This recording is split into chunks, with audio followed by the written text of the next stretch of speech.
దివ్య ప్రసాద ధ్యానము 24వ రోజు. దివ్య ప్రసాదము క్రీస్తుతో ఐక్యతకు మూలము. క్రీస్తునందు ప్రియులారా, పునీత పౌలు గారు కొరింథీయులకు రాసిన మొదటి లేఖ 10వ అధ్యాయం 16వ వచనములో, దీవెన పాత్రలోనిది మనము ఆశీర్వదించి త్రాగునప్పుడు క్రీస్తు రక్తమున మనము పాలు పంచుకునుట లేదా అని పౌలు గారు ప్రశ్నిస్తూ బోధిస్తున్నారు.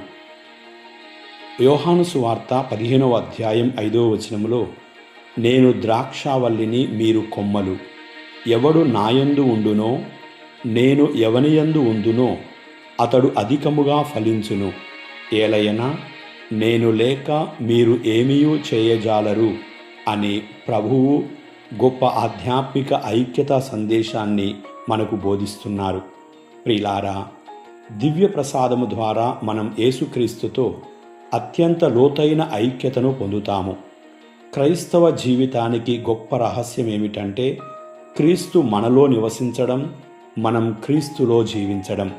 ప్రియులారా, యేసు తన శిష్యులతో కడరా భోజనంలో కేవలం ఒక జ్ఞాపక చిహ్నాన్ని ఇవ్వలేదు, తన నిజమైన శరీరాన్ని, రక్తాన్ని వారికిచ్చాడు. తద్వారా తనతో శాశ్వతమైన సంబంధాన్ని ఏర్పరచుకోవడానికి మార్గాన్ని తెరిచాడు. ఒక కొమ్మ చెట్టుతో కలిసి ఉన్నంతకాలం మాత్రమే జీవాన్ని పొందుతుంది. అలాగే మనం కూడా యేసుతో ఐక్యంగా ఉన్నప్పుడే ఆత్మీయ జీవాన్ని పొందుతాము.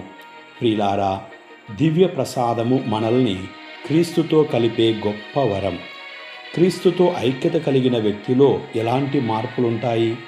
అతడు ప్రేమలో ఎదుగుతాడు, దేవుని చిత్తాన్ని తెలుసుకోవాలని కోరుకుంటాడు, పాపము నుండి దూరముగా ఉండడానికి ప్రయత్నిస్తాడు, ఇతరులను క్రీస్తు ప్రేమతో చూస్తాడు, కష్టాలలో కూడా విశ్వాసములో నిలబడతాడు. ప్రియులారా, దివ్య ప్రసాదమును స్వీకరించిన తర్వాత మనలో ఎలాంటి ఆలోచన ఉండాలి? ఇక నేను ఒంటరిగా లేను, క్రీస్తు నాలో నివసిస్తున్నాడన్న ఆలోచన మనలో కలగాలి. యేసుతో ఐక్యత మన జీవితానికి నిజమైన బలం, ఆనందం, శాంతినిస్తుంది.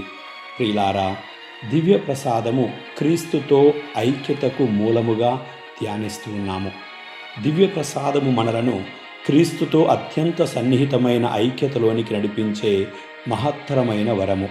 యేసు ప్రభువు స్వయంగా, నా శరీరాన్ని భుజించి నా రక్తమును పానము చేయువాడు నాలో నివసించును, నేను అతనిలో నివసించును అని చెప్పారు. ప్రియులారా, దివ్య ప్రసాదాన్ని విశ్వాసముతో స్వీకరించినప్పుడు మనం కేవలం ఒక పవిత్రమైన ఆహారాన్ని స్వీకరించడం లేదు, మన కొరకు తనను తాను అర్పించుకున్న సజీవ క్రీస్తుతో సంబంధంలోనికి ప్రవేశిస్తున్నాము. యేసు మన హృదయంలో నివసించి మన ఆలోచనలను, మాటలను, నిర్ణయాలను తన ప్రేమకు అనుగుణంగా మార్చాలని కోరుకుంటాడు. అందుకే దివ్య ప్రసాదము క్రీస్తుతో మన ఐక్యతకు ఒక గొప్ప మూలము. ప్రియులారా, క్రీస్తుతో ఐక్యత అంటే కేవలం దివ్యబలి పూజ సమయంలో ఆయనకు దగ్గరగా ఉండడం కాదు, మన జీవితంలోని ప్రతి క్షణంలో ఆయనతో కలిసి జీవించడం.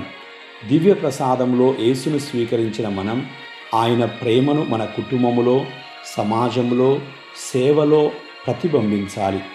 మనకు బాధ కలిగించిన వారిని క్షమించడం, అవసరంలో ఉన్న వారికి సహాయం చేయడం, ఒంటరిగా ఉన్నవారికి తోడుగా నిలబడడం, సత్యాన్ని ప్రేమతో మాట్లాడడం, ఇవన్నీ క్రీస్తుతో మన ఐక్యతకు ఫలితాలు. ప్రియులారా, ద్రాక్షావల్లి కొమ్మతో ఐక్యంగా ఉన్నట్లే మనం క్రీస్తుతో ఐక్యంగా ఉండాలి. అప్పుడు ఆయన జీవం మనలో ప్రవహించి మన జీవితంలో ప్రేమ, శాంతి, సహనం, క్షమ, సేవ వంటి మంచి ఫలాలను పుట్టిస్తుంది. ప్రియులారా, ప్రతి దివ్య ప్రసాద స్వీకరణ తర్వాత మనం ఇలా ప్రార్థించాలి: ఓ యేసయ్యా, నీవు నాలో నివసించు, నేను నీయందు నివసించున్నట్లు నన్ను మార్చండి. ప్రియులారా, ప్రపంచపు ఆందోళనలు మన హృదయాన్ని దేవుని నుండి దూరం చేసినప్పుడు దివ్య ప్రసాదంలోని యేసు మనలను తిరిగి తన వైపు ఆకర్షిస్తున్నాడని గ్రహించాలి.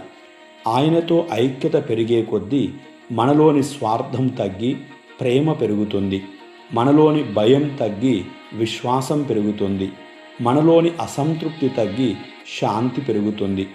దివ్య ప్రసాదాన్ని ప్రేమతో స్వీకరించే ప్రతి హృదయం క్రీస్తు నివాసంగా మారాలి. క్రీస్తుతో ఐక్యమైన ప్రతి జీవితం ఆయన ప్రేమకు సాక్ష్యంగా మారాలి. ప్రియులారా, కథోలిక శ్రీసభ అధికారిక బోధనలో దివ్య ప్రసాదము స్వీకరించడం ప్రధాన ఫలం క్రీస్తుతో సన్నిహితమైన ఐక్యత అని బోధిస్తుంది. ప్రభువైన యేసు తనను తాను మనకిచ్చి తన జీవితంలో మనలను భాగస్వాములను చేశాడు. ప్రియులారా, దివ్య ప్రసాదము ద్వారా విశ్వాసులు క్రీస్తుతో మాత్రమే కాకుండా ఆయన శరీరమైన శ్రీసభతో కూడా ఐక్యమవుతారు. శ్రీసభ చరిత్రలో పునీత ఎలిజబెత్ ఆన్ సెటన్ దివ్య సప్రసాద క్రీస్తుతో ఉన్న అత్యంత ఉన్నతమైన ఆధ్యాత్మిక ఐక్యతను గొప్పగా వివరించారు. పునీత ఎలిజబెత్ ఆన్ సెటన్ గారు దివ్య సప్రసాదం ద్వారా క్రీస్తుతో ఉన్న ఐక్యతను ప్రేమించారు.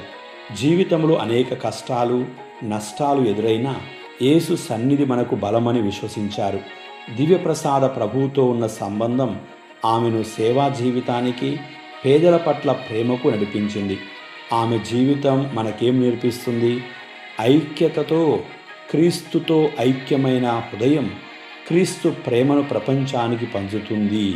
ప్రియులారా, క్రీస్తుతో ఐక్యమైన హృదయమే క్రీస్తు ప్రేమను ప్రపంచానికి పంచుతుంది. అంచేత మనం కూడా క్రీస్తుతో ఐక్యమైన హృదయాన్ని కలిగి ఉందాం. ప్రార్థించుదాం. ప్రియమైన యేసయ్య, దివ్య ప్రసాదములో నాతో ఐక్యమై నా జీవితాన్ని నడిపిస్తున్నందుకు నీకు కృతజ్ఞతలు. నీ నుండి ఎన్నడూ దూరం కాకుండా నీ ప్రేమలో నిలిచి జీవించే కృపను నాకు ప్రసాదించండి. నా హృదయం ఎల్లప్పుడూ నీకు మాత్రమే చెందినదిగా ఉండునుగాక. ఆమేన్. దివ్య ప్రసాద యేసయ్యా, నన్ను నీతో ఎల్లప్పుడూ ఐక్యంగా ఉంచండి. దివ్య ప్రసాద యేసయ్యా, నన్ను నీతో ఎల్లప్పుడూ ఐక్యంగా ఉంచండి. దివ్య ప్రసాద యేసయ్యా, నన్ను నీతో ఎల్లప్పుడూ ఐక్యంగా ఉంచండి. ఆమేన్.